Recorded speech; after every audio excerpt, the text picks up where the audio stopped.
अगर किसी औरत का इंतकाल हो जाए, अगर कोई औरत मर जाए लेकिन मरते वक्त वह ज़ौजुहान राज़िन, उसका शौहर उससे राजी हो, उसका पति उससे राजी हो, जो औरत इस हाल में मरी हो कि मरते वक्त उसका पति उससे खुश था, मरते वक्त उसका पति उससे राजी था, दखलतिल जन्नह, तो अल्लाह ताला इस औरत को जन्नत के अंदर दाखिल करेगा। इससे पता चलता है कि जिस औरत की मृत्यु हो गई, जिस औरत की मौत हुई और उसका पति उससे राजी नहीं था, तो वो चाहे कितनी नमाजी रही हो, चाहे कितनी रोजेदार रही हो, चाहे कितनी तहज्जुदें पढ़ती रही हो, लेकिन मरते वक्त अगर उसका पति उससे राजी नहीं था, तो ये औरत इतनी नमाजें पढ़ने के बाद, रोजे रखने के बाद और तहज्जुद पढ़ने के बाद भी जन्नत में नहीं जा सकेगी। औरतों की नमाज और रोजा और हज और ज़कात ये डिपेंड करता है शौहर की मर्जी पर, शौहर की खुशी पर, उसके पति की मर्जी पर, पति की खुशी पर। अगर शौहर राजी तो औरत जन्नती, मरते वक्त अगर शौहर नाराज तो औरत जहन्नमी, नहीं जा सकती जन्नत के अंदर। इन चीजों पर हमें गौर करना है। आए अल्लाह के नबी सल्लल्लाहु अलैहि वसल्लम हमें जन्नत में जाने का रास्ता बताओ, हम जन्नत में जाना चाहते हैं, हम क्या करें? फरमाया अफ़शुस सलाम, उड़ते बैठते चलते फिरते मोहल्ले में, गांव में, शहर में जो मिलता है, जानता हो या ना जानता हो, जानने वाले और अनजान हर आदमी से सलाम करते हुए जाओ, सलाम फैलाओ। सुनो जन्नत में जाने का अमल, अफ़शुस सलाम, सलाम फैलाओ। जा रहे हैं, आदमी है तो मुसलमान, है तो गांव का ही, लेकिन हम जानते नहीं कौन है, फिर भी उसको कहो सलाम वालेकुम। जानते हो उसको भी और ना जानते हो उसको भी, चाहे उससे तुम्हारा तारुफ हो या ना हो, लेकिन अगर तुम्हें इल्म है कि ये मुसलमान है तो उससे सलाम किया जाएगा। किसी काफिर को अस्सलाम वालेकुम नहीं कह सकते हो, किसी गैर मुस्लिम को अस्सलाम वालेकुम नहीं कह सकते हो। आधा वर्ष, हाँ ठीक है, हाँ ठीक ठीक ठीक, बहुत अच्छा, ठीक, कैसे, ठीक है, हाँ भैया कैसे हो, ठीक है, आदाब आदाब आदाब, ये सब सही है, चलेगा, लेकिन अस्सलाम वालेकुम नहीं, क्योंकि काफिर दुआ का मुस्तहिक नहीं। तुम पर अल्लाह की सलामती हो, ये दुआ किसी काफिर को नहीं दी जा सकती। अब सलाम को आम करो, चाहे जानते हो या ना जानते हो, लेकिन होना चाहिए वो मोमिन मुसलमान। अस्सलामु अलैकुम। जरजीत साहब बहुत पहुंचे हुए मौलाना हैं, इंडिया नहीं वर्ल्ड में उनका नाम है, हम क्यों सलाम करें? ये आने वाला आदमी हम ही से सलाम करेगा। इस चीज को छोड़ो। अल्लाह तबारक व तआला, अल्लाह के नबी ने तकब्बुर को मिटा दिया। जानने अनजाने वाले सबको तुम सलाम करो। हाँ इतना जरूर है, छोटा बड़े को सलाम करे। छोटा युसल्लिमु सगीर अलल कबीर, छोटा बड़े से सलाम करे। अब छोटे आदमी को अकल नहीं है, नहीं बड़ा सलाम करा तो बड़ा भी सलाम कर सकता है। अल्लाह के रसूल तो बच्चों से भी सलाम करते थे। तो पहली चीज सलाम के उसूल समझ लो। हमेशा छोटा आदमी बड़े को सलाम करेगा, लेकिन अगर छोटा सलाम नहीं कर रहा है तो बड़ा सलाम करने में पहल कर सकता है, कोई हर्ज की बात नहीं। छोटा बड़े को सलाम करेगा। पैदल चलने वाला और एक आदमी वहां से मोटरसाइकिल से या साइकिल से आ रहा है तो अर्राकिब युसल्लिम अलल माशी, तो जो सवारी पर आ रहा है, सवारी पर चलने वाला पैदल चलने वाले से सलाम करेगा। अदब देखिए, घमंड तोड़ा अल्लाह तबारक, अल्लाह के रसूल ने। पैदल चलने वाले को मामूली मत समझो, तुम सवारी पे आ रहे हो, तुम सलाम करो पैदल चलने वाले से। बड़ी गाड़ी वाला छोटी गाड़ी वाले से सलाम करेगा। हम जरजीत साहब यहां बाइक से जा रहे हैं और उधर कोई फोर व्हीलर से आ रहा है तो फोर व्हीलर वाला सलाम करेगा मोटरसाइकिल पर चलने वाले को। छोटा बड़े को सलाम करेगा, सवार पैदल को सलाम करेगा।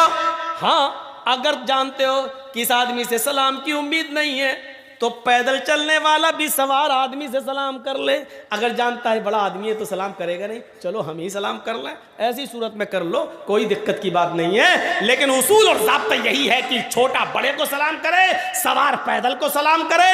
फरमाया अफ़शुस सलाम, सलाम को आम करो, वातिमुत ताम, हर भूखे को खाना खिलाओ, चाहे वो तुम्हारे दरवाजे पर मांगने आया हो, या कुछ लोग ऐसे हैं जो भूखे हैं लेकिन शर्म की वजह से तुमसे मांग नहीं पा रहे हैं, उनका पता लगाओ कि वो कौन है, उनको ढूंढो और पता लगाओ इन्होंने खाना खाया या नहीं, उनको अपने घर पे लाओ। तो शर्म लग रही है, आपको मालूम है कि वो लोग बड़े खुददार हैं, मांगेंगे नहीं लेकिन भूखे हैं, तो अपने घर से खाना ले जाकर उनके घर ले जाकर पहुंचाओ। अतिमुत ताम, भूखों को खाना खिलाओ, वसलुल अरहाम, रिश्तेदारियों को जोड़ो। आपको मालूम है ये मेरी खाला है, ये भांजा है, भांजा खाला से नाराज है, ये दोनों सगी बहनें आपस में नाराज हैं, ये फला गली का लड़का या फला हमारी गली के लड़के से नाराज है, ये रिश्तेदारियों में फर्क है। वसलुल अरहाम, तो तुम रिश्तेदारियों को जोड़ो, आपस में एक दूसरे के ताल्लुक को कायम करो। अल्लाह के नबी ने क्या जन्नत में जाने के उसूल और ज़ाब्ते बताए। अफ़शुस सलाम, सलाम फैलाओ, सलाम को आम करो, व अतिमुत ताम, खाना खिलाओ भूखों को, चाहे वो मांगने वाले हो या बेचारे मारे शर्म के मांग न पा रहे हो, उनको खाना खिलाओ। वसलुल अरहाम, रिश्तेदारियों को जोड़ो, जो भी एक दूसरे से कटा हुआ है, ये समाज और समाज के सरदार की ड्यूटी है, समाज के जिम्मेदार की ड्यूटी है कि वो उनके आपस में झगड़े को खत्म करके उनको मिलाए। और चौथी चीज बताई, वक़ूमू बिल्लैली वन्नासु नियाम, लोगों जब सारी दुनिया ख्वाब खरगोश में सो रही हो, जब सब खर्राटे लेकर मीठी मीठी नींद के मजे ले रहे हो और सब अपनी सख्त सर्दियों की रातों में अपने मुंह पर कंबल ढांक कर सो रहे हो, ऐसी ठंडी रात में उठकर वुजू बनाकर अपने घर के कोने में मुसल्ला बिछाकर अल्लाह की इबादत करो, क़याम करो, रात को जागो, नमाज पढ़ो, तहज्जुद पढ़ो और कुरान की तिलावत करो।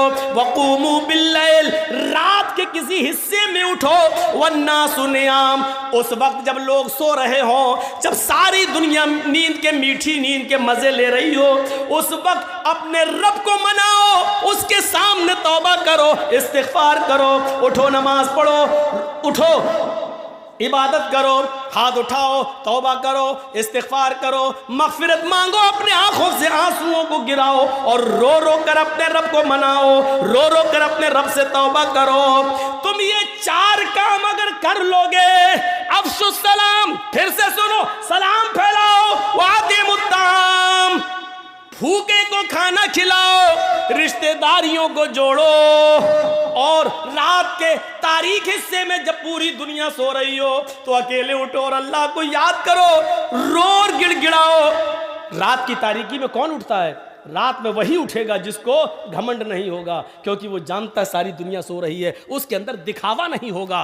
मौलाना जर्जीस रात की तारीकी में मस्जिद में आके नमाज पढ़ें तो दिखावा हो सकता है कि लोगों को दिखाने जा रहे हैं कि देखो हम रात में तहज्जुद पढ़ते हैं, लेकिन घर के अंदर जब सारे लोग पूरा मोहल्ला सो रहा है लेकिन घर के अंदर हम नमाज पढ़ रहे हैं तो कौन जानता है कि हम रात को उठ के नमाज पढ़ रहे हैं। इसलिए फरमाया जब सारी दुनिया सो रही हो तो तुम उठो और घर के कोने में तुम नमाज पढ़ो, इबादत करो और दुआ, क्योंकि इस वक्त तुम्हारे अंदर घमंड नहीं है, तकब्बुर नहीं है। तदखुलुल जन्नत बिसलाम, अगर ये चार काम तुम कर लो तो तुम सलामती के साथ जन्नत में दाखिल हो जाओगे, सलामती के साथ तुम जन्नत में चले जाओगे।